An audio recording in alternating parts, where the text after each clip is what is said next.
Well, welcome back and thank you for staying with Business Today. Now, earlier on when we were starting the show, I told you about CORIDO Marketplace. And when I say CORIDO, I mean CORIDO.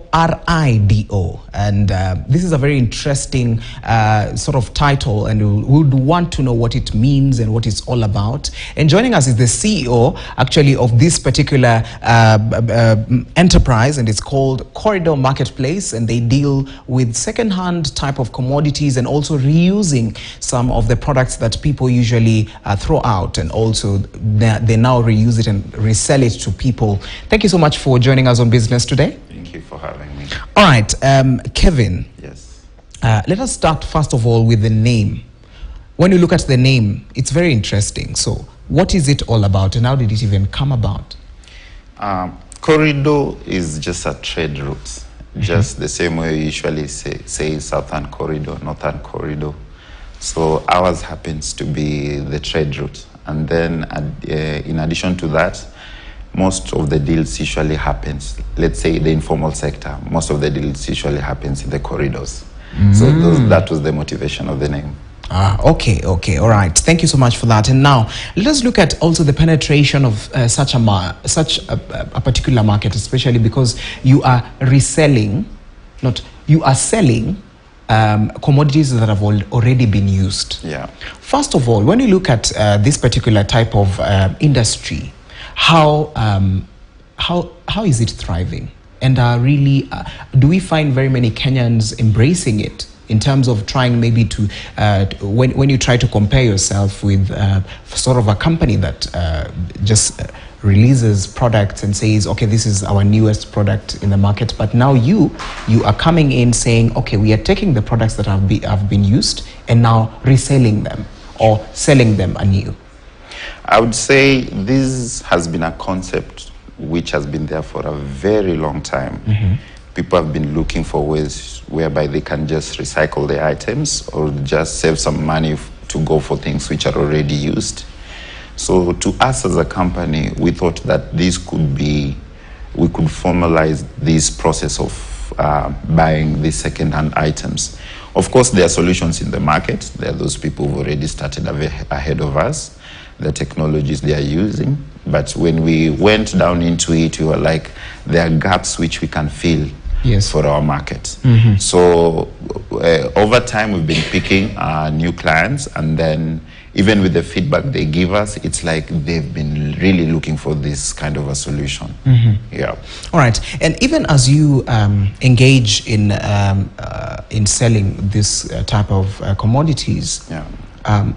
Where do we usually find many buyers populating towards? Is it the kitchenware? Is it the automobiles? Because when you look at CORIDO Marketplace, you have an array of very many products that you usually deal with. So where do we really find people gravitating towards?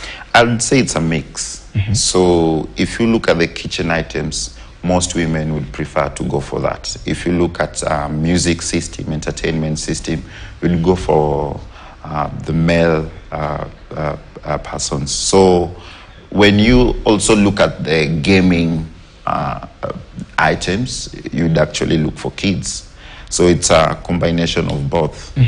And we came to notice that we also have a balance in both. There are some seasons where you'd find some commodities are really needed or they're in high demand, especially like appliances.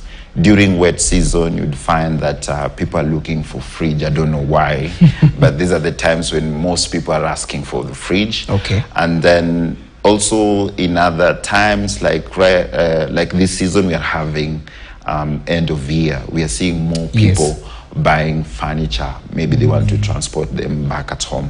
Yeah. All right. And even as you've brought in the idea of the different seasons that we have in the year, now we are closing the year. Yes. When you look at how many people engage with you, especially when it comes to the products, do we have more people bringing in items towards the end of the year to just clear off? Or how does it happen? Because I believe when the year is ending is when many people are saying, okay, I want to start the new year with new things. So how does it happen, especially when you look at the whole year, from January into even the mid-year around June there, and also during the December period that we are in right now? We've actually seen a trend during the holidays, even when the schools are closing. These are the times where we usually also get high orders or high demand of items. The same applies with the holidays, because people are also comparing other offers. So when they go to the market, they look at the offers which are there, and they're able to also come and compare it with us. So they're able to see, okay, I think they're still finding second-hand items to be affordable. So they're able to buy more also during this December. Another thing which I've noticed is that people are also saving. Okay, so it is during these December times is when they are looking forward to spend whatever they've been saving the whole year. Yeah. All right. And you as CORIDO, do you usually have a set of requirements? Because anyone can bring their products or items. First of all, let us even start with how people usually contact you, saying, okay, I have this type of equipment that I don't want to use anymore. How do people get to you? We've been able to create a platform. It's found on the Google. When you just Google our name, you'll be able to find it, which is www.corido.co.ke. That's one way. Another way is by you just search with the items you're looking for. If it's a second-hand fridge, it's a second-hand bed, when you search there, you'll be able to find a couple of options, CORIDO being part of them. And then we've also been able to see that referrals have really worked for us.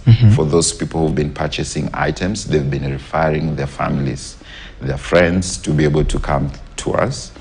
And also we've seen that many expatriates, they've been looking for systems which work for them. Most second-hand buyers, or let's say second-hand dealers in Kenya, they haven't formalized their process of either disposing those items. So you find when expatriates are coming, maybe they don't know English, or they really do not know where to go to. They'd be able to go to the market or online from the internet. When they search, they're able to find us. Yeah. All right. And now let's also look at the requirements now. For example, someone has brought in maybe a music system. True. So do you have a set of requirements that you usually go through in order for you to make sure that it is eligible for you to take it as CORIDO? Absolutely. When you're dealing with second-hand items, you really have to be careful. This happens to be so because of fraud. We've seen so many cases of fraud coming along that line. We've also seen that there are people who would sell things which are not theirs. So us as CORIDO, we have a team in place who are also technicians. If it's things to do with electronics, they can be able to go through, they check if it's working, they check when it was bought, how long it has been in use. And then when it also comes to other items, we have experienced teams, these members who can be able to just come and assist in terms of checking if these items still have value. Because other things that you can do to you is by advising you what you can do. It's not only just selling, but you really need to know when you're going to, at how much you're going to dispose these items for. Yeah. All right. Thank you so much for that. And now let's also look at another aspect, especially when it comes to dealing with different types of customers. What are some of the challenges, especially when there are people who believe this product is good for resale or for reusing? Sure. But when you look at it, according to what your requirements are, they don't meet that. So what are some of the challenges, especially when it comes to this, and how do you deal with them? We have policies in place which guides them. So we advise them. And we've seen so many clients coming to change their mind as soon as we've taken them through the process. And another thing we've done for this type of clients is by giving them the freedom to choose, because we within the company, we have packages that we can provide to you. There's a free service where we just give you the platform to be able to post by yourself. There is the agency service. There's where we assign an agent to help you through. This agent is able to advise you on what you need to do and what you don't need to do. And then there's also another third option where we just get to buy the things straight from you. We have clients who don't have the patience to wait for the agent to do everything for them. They just want to sell on the get-go. So these are the people, we encourage them to take the third option where we just buy it straight from them. Okay, that's really nice. Okay, now let us look at fraud. Sure. Because when you're dealing with commodities, when you're dealing with such kind of business, there are people who might come in with even stolen commodities and saying, okay, we're giving this to you, because they don't want to be in possession of that. How do you sieve through and see and ascertain that this particular type of commodity belongs actually to that person? And how do you deal with the fraud? Yeah. It's interesting to understand that these people who are fraudsters, they've already known the requirements from such platforms, such as CORIDO. So the frauder, just from the get-go, you'll be able to identify that whatever they're trying to sell is not valid. Yes. But on the flip side, we are able to use our specialists within the company, whereby they'll be able to check the receipts, they're able to question you on how you are able to acquire the item. We're able also to get some agreements, which is a sales agreement, which we get to have it with you. And we also have a way to, just by engaging, we'll be able to tell if this item is not yours. Yeah. Let's look at the technology, because basically everyone is moving towards the technology side, digital side. Yeah. When you look at this digital type of transformation of the economy, how has it affected you as a business, and how do you work in order for you to stay afloat even with this particular type of transition, the digital side, the technical innovations that are usually coming in? As CORIDO, technology has affected us positively. Okay. It has actually brought markets from different corners of this country to as far as even Uganda and Tanzania. So it has expanded our reach to the people who wouldn't have known about us. And then the same technology has also helped us to sieve the fraudsters from the real persons who want to use the platform. And then we've also invested so much into the technology whereby it's able to make our processes of dealing with our clients easy. So we have notifications which we are able to send to our clients. They're able to receive updates of what happens during the process of the sale. And then also just to tell you there are new things or new stock that has come in. The technology is one which makes it easier for us. It's also cheap for us compared to other ways of selling secondhand.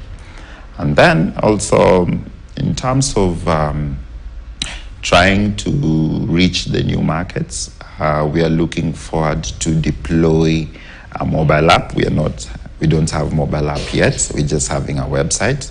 So this is something we're also looking forward to.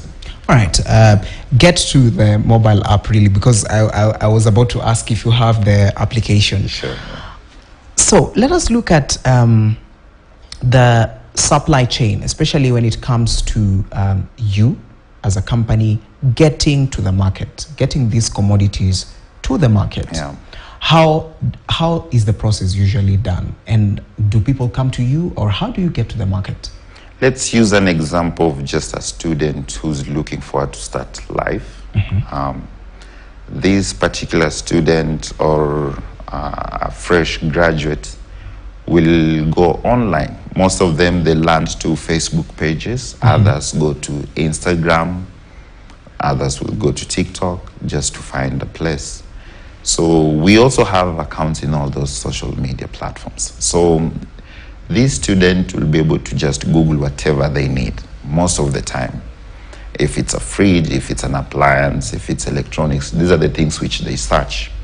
With our technology and having the presence online, we're able to capture such a person and take them through the process into the platform. We provide the services they need. If it's an advice, the clients will just call us to ask us about those things, maybe the specifications of a particular fridge, a TV, and what have you. So the platform is able to take them through up to a point where they purchase. And then us as a company, we've made it easier for them just by providing from the seller side to buyer side, the process. We actually manage the whole process. We do deliveries. So these particular students will be able to just have the comfort of ordering something from their house and be able to deliver. Okay. Another advantage we've also done to them is by providing after-sale support. So this lady who has just graduated wouldn't be able to know how to check if this laptop or this fridge, how long it has been used or how to use it, or even the manuals might be missing. So we're able to take them through, advise them, show them how it works. Yeah. All right. And now let's look at, in terms of trying to even expand this type of market, what do you usually look at? And if you want to expand even to other different towns, different counties, what do you usually look at? And even as you've mentioned, outside the country, Uganda and Tanzania, what are some of the things that really stood out for you, especially when it comes to the expansion of this particular enterprise? I would say since we've invested so much on technology, we look at, I would say, the ease of use of this technology. Since we are having a website, we find most people who are living within the city, they're able to have access to internet. And once they have access to internet, they're able to order these things. And then I've also seen that people like getting in touch with these things by coming to inspect them physically. So if it's a bed they've bought, they would like to know if truly whatever is displayed on the website, that's what is available on a physical shop. So we as a company, we are targeting big cities within the country. And then from there, we'll be able to channel all these other clients who are coming from deep the countryside to be able to just access our services from the city. That is if they really need to come physically. Okay. Otherwise, we've seen clients who just order items from the comfort of their homes. And then with our technicians who are able to provide the home delivery services, they can just provide the same support. Yeah. All right. Now, the economy is at a crunch. Of course, Kenya, we can't just not talk about how the economy is and what and the taxation system that we have, the new taxes that we've been seeing, especially the better part of this year. So how has the economic crunch affected your type of business? And if you look at it even from last year, before the elections, and also now that we have a new regime, that transition and up to where we are right now, when you look at the effects of this, how has it impacted your business? The purchasing power has really changed a lot. We've also seen that people are prioritizing on what to buy right now. They're really going for the most basic items in a home.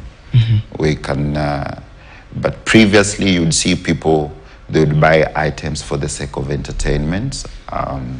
People would buy items or gift for their loved ones. But right now, what we've been able to see is that people have really squeezed themselves to just prioritize on the things which they need. So it has really changed drastically. And has this also changed with the people who are now giving their items, because now the buyers are reducing? So are you still getting commodities the way you used to get? It has also affected on the supply side. Yes. You'll find that the price has also been affected a lot. Now that the demand is no longer as high as it was before. So the supply, these people who have these items, they also have to adjust to the market. And that means some of them, they end up losing a lot of value. Yes. Especially for these things which are really expensive. You find there are people who are having furniture which goes for 500,000, 600, even to $1 million. When they come to resell these type of items, their value would really depreciate by a huge margin. Yeah. And also, let us look at sustainability of such an enterprise and such a business, because I believe there are sometimes when things or the supply side is not really receiving anything, and also the buying side, as we've seen and as you've particularly very well mentioned, people are not buying anymore. So how do you sustain this? How do you even stay afloat with such kind of business?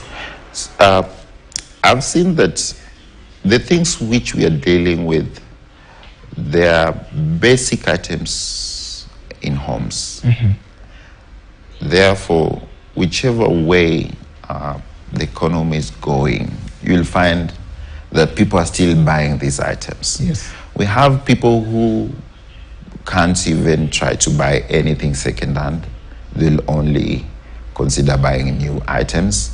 But at one point in life, they'll be looking for a solution to dispose these items. Yes. So it's basically a circle. So we've just seen a change in the purchasing power, but the supply is still there. Okay. So the sustainable, we can say, we can predict to be just, people will be able to adjust according to the economy. And then people will also look for items which are also affordable to them. There are those who were buying really expensive items. Now they would consider items from the market which are not really expensive. Okay. Yeah. And also, one of your greatest maybe things that you look at especially is environmental type of safety, trying to sensitize citizens on how to utilize and make sure that the environment is kept safe. So how do you do this, and how do you even approach this? Because do you go to an organization, or do you do it individually? We have different models within the company. We've seen that as we are just a technology company, we're able to connect these different persons who want to be able to do this kind of business. One example is for the people who are dealing with scrap metals. As CORIDO, we've just been able to facilitate by connecting the companies who are disposing or who are recycling these scrap metals with the people who really want to sell their either broken vehicles. We have broken appliances. So CORIDO happens to be the platform where these two can meet. So, okay. Yeah. Even as we now wrap up and finish the conversation briefly, the future of this type of business, and what are you looking at in terms of trying to bring in new innovations within this? What is the future of CORIDO? CORIDO is looking forward to expand in, if not in each county of this country of ours, we're looking forward to also expand to other markets within Africa. There's so many requests from interested parties who are really in need of our service, because our model is really different. So us as a company, we've been looking for ways where we can facilitate such clients from such regions. And then we're also looking to work with partners who provide different services within our ecosystem. There are those people who even want to buy things in bulk and they just want to go and sell. We're looking forward to that. We're also looking forward to partner with organizations and other individuals who are also importing second-hand items from abroad. So the platform is able to provide them with a market where once they import these items, it will be sold within a short period of time. Sure. All right, Kevin, thank you so much for engaging with us. That is Kevin Rakama, who is the CEO, CORIDO Marketplace, where they deal with second-hand kind of items, all items, kitchenware, and even automobiles. We didn't get to speak about automobiles, but when you go into their website, you'll get to just understand what is it that they do. And if you have items that you want to dispose of, come on, look for CORIDO in order for you to just get your items into the market again. My name is Kelvin Nyakundi. We've come to the end of this great conversation. Stick around. Mbiu KTN is coming up next.